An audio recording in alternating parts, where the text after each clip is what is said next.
नमस्कार, मैं हूँ संजय सिंह और आप देख रहे हो उम्मीद फॉर नेशन। अभी हम पटना के गांधी मैदान में गांधी जी की मूर्ति के पास बैठे हुए हैं और गांधी जी की मूर्ति के पास इसलिए बैठे हुए हैं कि आज हम जिस मुद्दे पर चर्चा कर रहे हैं उसमें गांधी जी की बहुत महत्वपूर्ण भूमिका है। गांधी जी ने हमें जो जब देश की आज़ादी की लड़ाई लड़ी जा रही थी तो गांधी जी ने हमें अहिंसक आंदोलन का पाठ पढ़ाया था और अहिंसक आंदोलन के माध्यम से ही भारत को आज़ादी मिली और उसके बाद देश में बहुत सारे आंदोलन हुए। छिटपुट घटनाओं को छोड़ दे तो लगभग सभी प्रकार के जो आंदोलन थे वो लगभग शांतिपूर्ण रहा और सरकार ने कभी उनकी बात मानी, कभी उनकी बात को नहीं मानी, फिर भी आंदोलन शांतिपूर्ण ही रहता था। उसके बाद किसान आंदोलन आया। किसान आंदोलन के दौरान जिस प्रकार दिल्ली में हिंसा की गई, जिस प्रकार लाल किले पर कब्जा करने का प्रयास किया गया, जिस प्रकार पुलिस वालों को निशाना बनाया गया, उसके बाद जो आंदोलन थे कि उसकी जो रूपरेखा है बदलते चला गया। अब हम आपको बताते हैं कि जो कांग्रेस जनता पार्टी का जो आंदोलन चल रहा है दिल्ली से शुरू हुआ था और अब पूरे देश में फैल गया है। तिलचट्टे वाली जो पार्टी है उसने जिस प्रकार के आंदोलन की शुरुआत की, शुरू में तो आंदोलन बहुत शांतिपूर्ण था, लोगों को भी लगा कि नहीं छात्रों के हितों की लड़ाई लड़ रहे हैं, लेकिन उसके बाद 20 तारीख को जैसे जैसे वहां बाहरी लोगों का कब्जा होते चला गया, कई ऐसे नारे लगे जिसका कि छात्र आंदोलन से कोई जिक्र नहीं था। जैसे कि आरएसएस को गाली दिया गया, प्रेमानंद जी को बारे में भला बुरा कहा गया, एक धर्म विशेष के प्रति जो नारे लगाए गए और जिस प्रकार हिंदुत्व को टारगेट किया गया, उससे क्लियर हो गया था कि आंदोलन अब गलत हाथों में चला गया है। और जो 21 तारीख को जो हिंसा हुई आंदोलन के दौरान, जिस प्रकार दिल्ली को आग में झोंक देने का जो साजिश किया गया, हालांकि ये जो आंदोलन था उसमें छात्र भी थे, ऐसा नहीं कि छात्र नहीं थे, लेकिन उसमें उपद्रवी तत्वों की संख्या बहुत ज्यादा बढ़ गया था। अब कई एक खबर तो ऐसा रहा है, कई एक नामी गिरामी बदमाश भी उस प्रदर्शन में शामिल हो गए थे, उस प्रदर्शन का हिस्सा बन गए थे और उन्होंने ही छात्र कभी हिंसा का सहारा नहीं लेते हैं। साथ छात्र हमेशा अहिंसक आंदोलन करते हैं, वे गांधी जी के बताए मार्गों पर चलते हैं, लेकिन जो आंदोलन के आड़ में जो हिंसा फैलाना चाहते थे, जो चाहते थे कि आंदोलन में हिंसा हो, 2-4 आदमी इसमें शहीद हो जाए, वैसा ही साजिश किया गया था। लेकिन पुलिस वाले की चालाकी के कारण ऐसा कुछ नहीं हो पाया। हम पटना में थे, पटना में भी डाक बंगला चौराहा पे प्रदर्शन हुआ, हम भी उस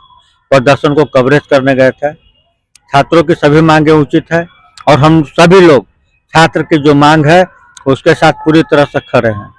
छात्र को न्याय मिलना चाहिए। पेपर लीक की जो घटना घटी है, चाहे पूर्व की सरकारों में घटी है, चाहे मोदी सरकार के 12 साल के शासन काल में के दौरान जो घटी है, इससे पूरी तरह रोक लगाना चाहिए। मोदी सरकार को ऐसा सख्त नियम बनाना चाहिए और वो ऐसा शायद प्रयास भी कर रहे हैं, ऐसा सख्त नियम बनाना चाहिए कि आगे से पेपर लीक की घटना की पुनरावृत्ति न हो। छात्र सालों तैयारी करते हैं, उसके बाद परीक्षा देने जाते हैं और उसके बाद जब मालूम चलता है कि पेपर लीक कर गया है तो छात्रों में निराशा होना स्वाभाविक है और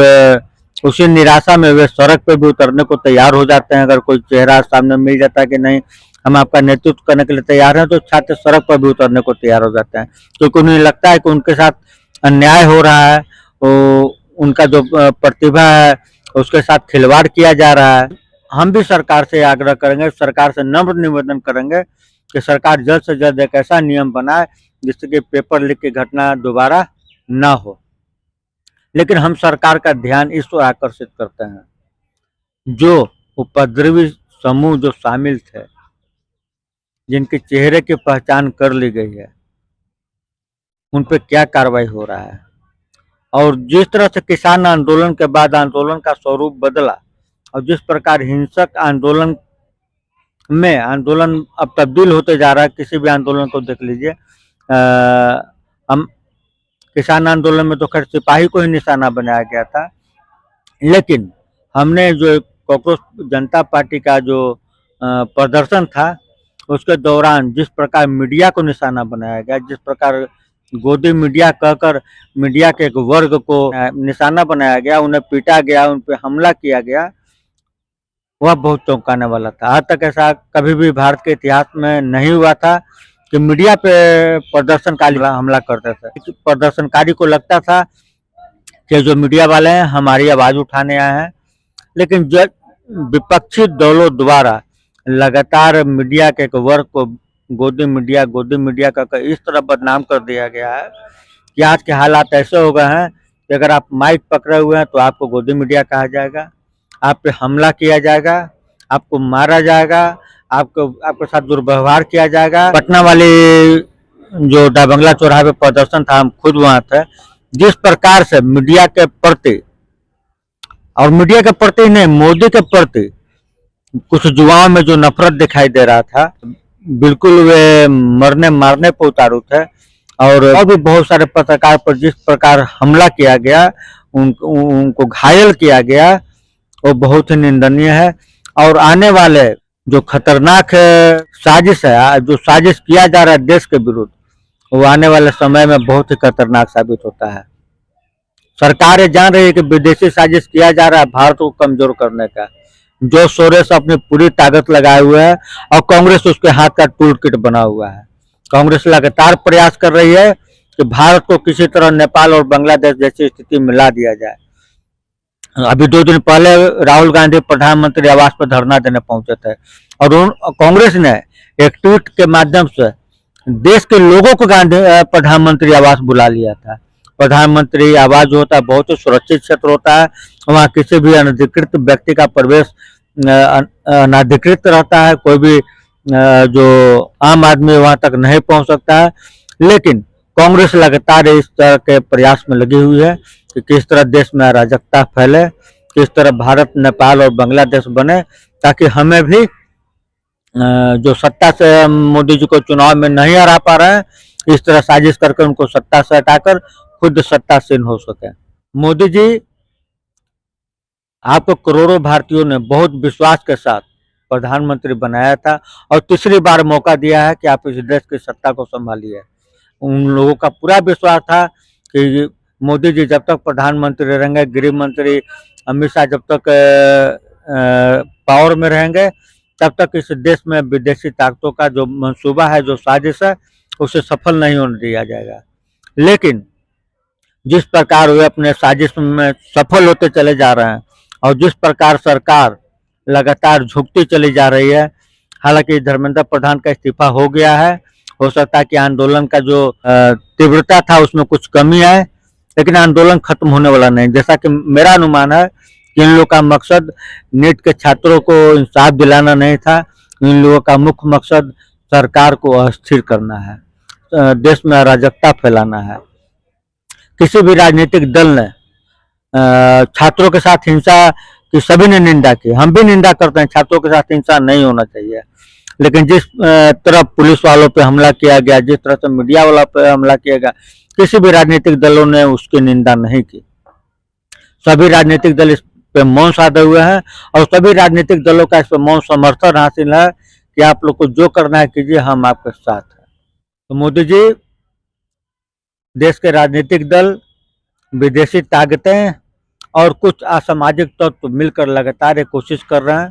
कि देश को अस्थिर किया जाए, किसी तरह सभी अराजकता फैलाया जाए। नेपाल वाला और बांग्लादेश वाला जो हालात था वो भारत में भी पैदा किया जाए। आपके ऊपर बहुत बड़ा जिम्मेदारी है, ऐसे साजिशों को नाकाम करें, ऐसे ताकतों को नेस्तनाबूद करें, क्योंकि पूरा भारत की जनता आपकी ओर देख रही है। देश की जनता की तो बात छोड़िए,